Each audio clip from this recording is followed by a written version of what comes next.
क्या हुआ? ऐसा नहीं बोलता कि दिन नहीं निकलने वाला था कि दादा तुम अभी आ गए। ये दादा के अंदर एक इंसान है। और दूसरी बात, जो फाटे पे चाय पीते होटलों पे और मुसलमान बनते, आमशा पाड़वी आ जाएगा तो ऐसा कर देंगे, आमशा पाड़वी आ जाएगा तो आमशा पाड़वी ऑलरेडी आमदार है,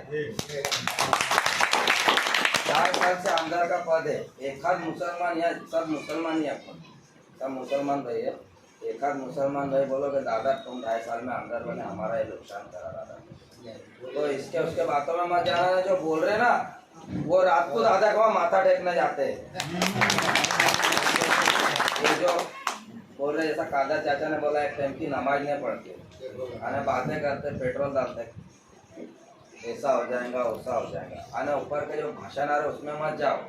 ऐसा समझो कि ऊपर के वास्ते लड़ने दादा अपने वास्ते जा रहे हैं वहाँ।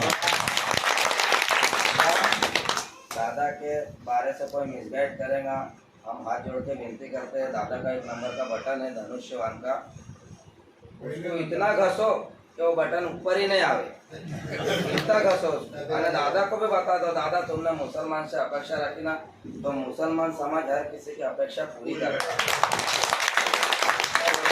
शब्द खत्म करता है।